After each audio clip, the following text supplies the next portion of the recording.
Good morning, nandito tayo ngayon sa Balagbag Elementary School ng Cuenca, Batangas. At meron tayong sadya din ni mga buddy.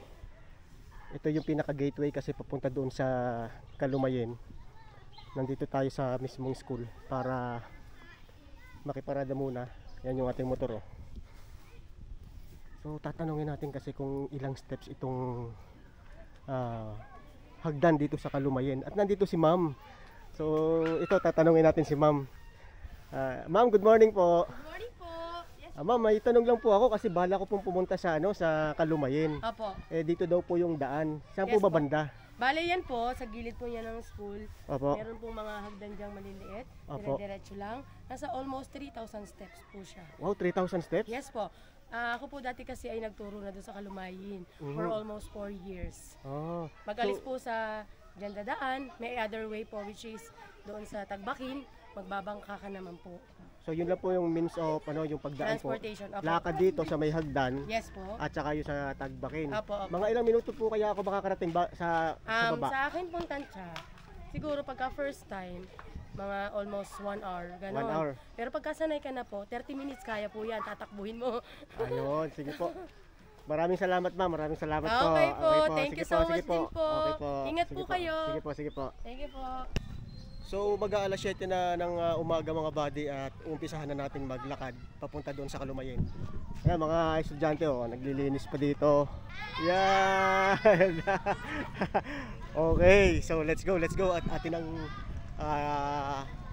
babain itong Barangay Kalumayen ng Cuenca, Batangas para malaman natin kung ilang minuto natin magagawa na bumaba dito sa Kalumayen at syempre kung saan banda yung ruta.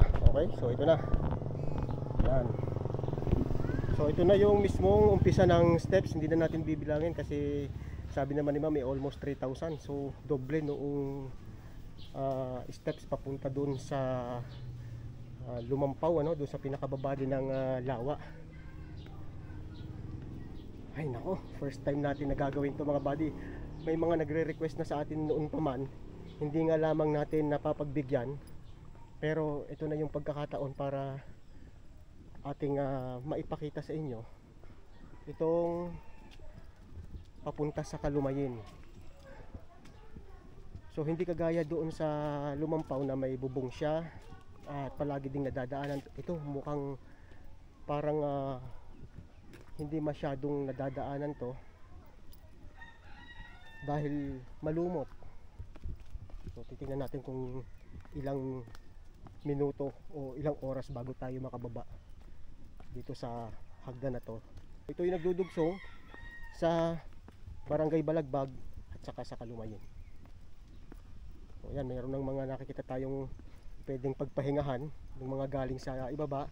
Meron ding railings dito. So actually hindi lang ako yung nakapag-vlog dito sa lugar na to. May nauna pa si si Discobredor. And sad to say na yung kanyang Facebook page ay parang nahack. Kaya hindi na siya nakakapag-upload doon. So sayang. Wow. Ito na naman yung sound of nature. So dahan-dahan lang tayo dahil medyo malumot. At yung hagdan ay hindi siya pantay na ganyan, medyo nakatungo siya.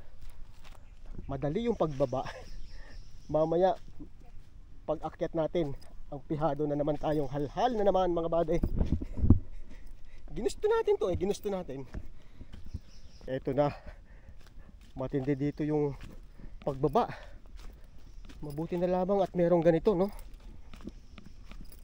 Kung hindi, talagang maaring madulas ka. Yan, kita niyo ba yung lumot na yan? Yan na naman yung ibon,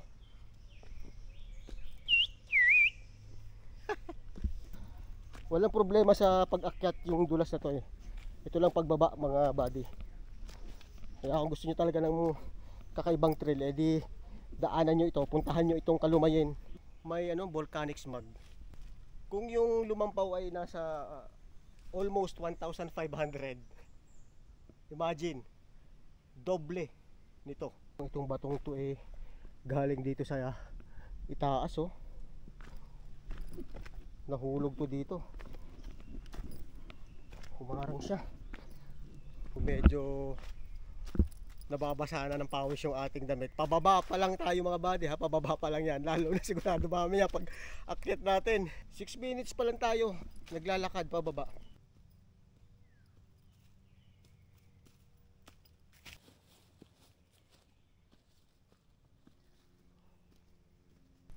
Wala pa sa kalahati ito. So bangin dito, bangin dito.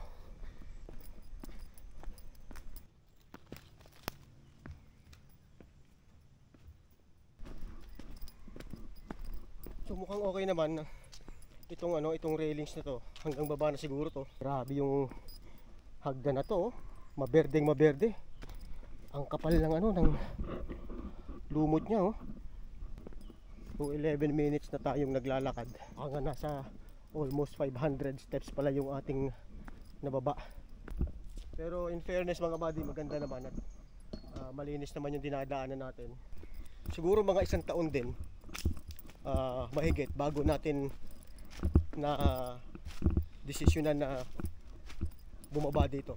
Kasi nung nagbi-video ako tungkol dun sa sa Lumampaw 1,500 steps. So nag-viral 'yon. May mga nag-suggest sa akin na subukan nyo sir yung Kalumayin. Mas matindi 'yon. Accept ko yung challenge nyo. Ito na ata yung boundary. Welcome to Barangay Kalumayin. Wow! Wow, wow! Oh, ayan, Barangay Kalumayin. Boundary na to. Ayos. So nandito tayo sa boundary and ipagpatuloy natin yung ating paglalakad. Tagaktak na ang pawis. Nandito mga buddy ang Bulkang Taal. Ayan, nasa parte na yan. So 15 minutes na tayong naglalakad. Aba, ay may padali pa ang papagar na si Supremo eh. Kaya naman din. Ay inulit pa nga eh. So yung ibang parte naman mga buddy, walang steps. Kagaya nito. Ay hal-hal ka mamaya pag ahon. Pihado yan. Mahaba-haba pa tong ating bababain na to. So itong part na to medyo committed yung pagdaan dahil na rin sa mga damo. Tapos may nakatumbang malaking puno dito. Ay walang umay sa pag-iwan ng kanyang camera eh. May makuhan lang magandang shot. Ay iyon, umupo na. Ay ano gan nangyari? Ay lasa ko'y hal-hal ka. Ano? Anong nangyari sa iyaw? Second station. Pahinga lang tayo ng saglit. Kuha tayo ng hangin. And after 1 minute, banat na naman tayo. So mag 30 minutes na pala tayo naglalakad. Pero parang malayo-layo pa rin yung ating destinasyon. So naalala ko nung bumaba ako sa may Lumampaw. Mga 20 minutes nandun na ako sa sa baba, dun sa barangay. Pero ito 32 minutes na tayo naglalakad. Nandito pa rin tayo sa taas. Parang unlimited yung hagdan mga buddy. Ayun, nakikita ko na yung pangatlong pagpapahingahan natin. So yan na yung shed sa baba. Wow.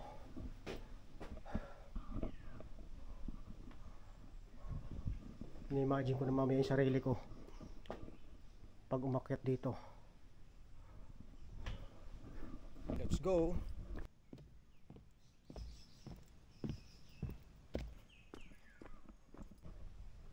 So yung ugat ng puno, naging suporta na siya nung mga ilang baitang nung hagdan.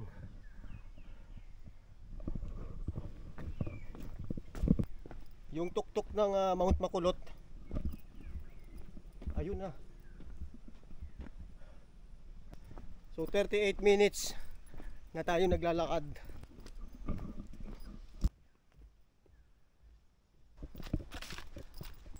Malalim pa to. Okay, good news. May nakikita na tayong bubong ng bahay. Ito na, unang bahay na ating madadaanan din sa Barangay Kalumayin. Malaking bahay nandini sa gitna ng kagubatan. 42 minutes na tayo naglalakad. Ayun o, yun. Ayan, may pader na dito. Punta tayo sa baba. Malapit na. Aba, ito na yata yung katapusan ng hagdan mga buddy. Ito. Okay, ito na nga yung katapusan. Oh my God.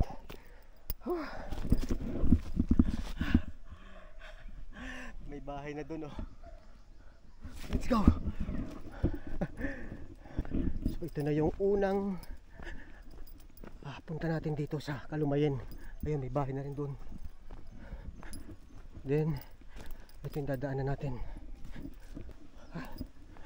Magandang umaga po.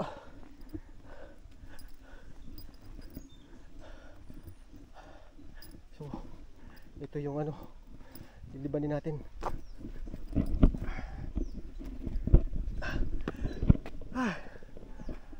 Magandang umaga po sa inyo. Sige po, thank you po. Aha. Ayun, so ito, nandito na tayo sa bahayan ng Barangay Kalumayin. Ayun, nandun na yung basketball court. So may school pala dito. Oh my God. Ito na, nandito na tayo. So yan yung mga bahayan. So ito yung school. At may mga bahayan pa rin doon.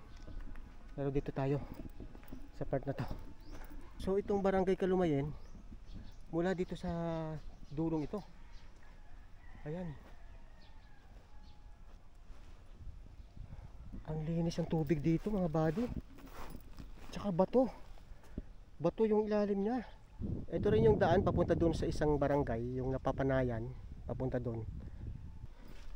So sasamahan tayo ni Ma'am Mean dito sa kanilang barangay hall. Parating tayo dito sa barangay hall ng Kalumayin. First time. Ang ganda ng barangay hall nila. Ayan. Ang ganda ng barangay hall nila. Akala ko kanina bahay lang. Ito. Wow. Ganda dito. Good morning po. So nandito si Ma'am Mean, konsehal dito sa Barangay Kalumayin. Ito bang Kalumayin ay may ilang ang populasyon? More than 300 po. More than 300. Ilang bahay po dito? Nasa 100. Padami din pala po, no? Kaso po marami po silang walang nakatira. Ano pong dahilan? Dahil nga po sa layo ng binabiyahe, malaki pong gastos. Opo. Dahil pagsakay pong bangka, na po yan, may gasolina pong babayaran. Tapos po magta-tricycle, ang isang ahon po ay 150 sa isang tricycle. Kung nag-iisa po kayo, malaki pong gastos. Mula po sa may Tagbakin? Tagbakin po hanggang pong Luhatan. Tricycle po yon. Tapos po mag-jeep pa hanggang Bayan o kaya po hanggang Lipa. Ayun. Kaya malaki pong gastos. Ay ang mga napasok pong estudyante, nag-ano na lang po sila ng bahay na upahan. So may school din po dito? Opo, yun pong dinaanan po natin. Hanggang anong grade 1 po? 1 to 6 po. 1 to 6. Opo. And ang isa sa paraan pa para makarating sa bayan, ayun nga, yung lalakarin nila o aahunin nila yung ating binabaan kanina na pathway. Ay siya, maraming salamat sa inyo, konsihala. So ayan, pinakit pa tayo dito sa kanilang barangay hall. Magandang barangay hall ng taga Kalumayin. Maganda. Tapos ito yung pinaka-terrace mga buddy.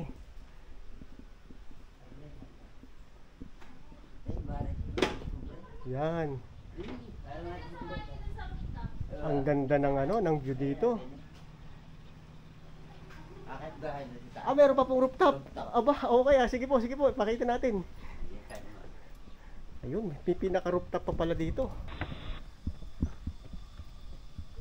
Ang ganda ng pwesto ng barangay hall nila. May pinaka-rooftop pa. O yan. So si Kuya ay barangay Tano dito. Diba? So itong kalsada na to, pasaan po yan? Daan po yan. Napapanayan? Oo, may daan dito. Okay. Napapanayan. Mga ilang minuto po pag Paglakad. oo. Mahigit na kulang 1 hour.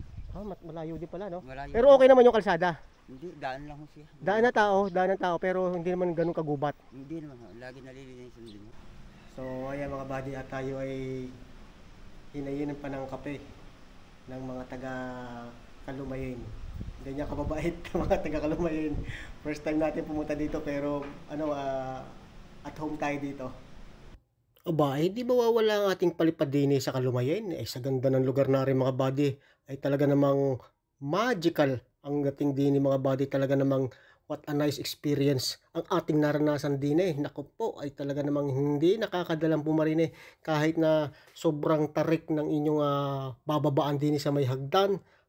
Ay talaga namang ako'y babalik din mga buddy. At isa pa ay napakababait ng mga tao. Talagang welcome na welcome ako. Parang ako'y kilala na nila. Hanggang sa muli, Kalumayin. Magkikita muli tayo.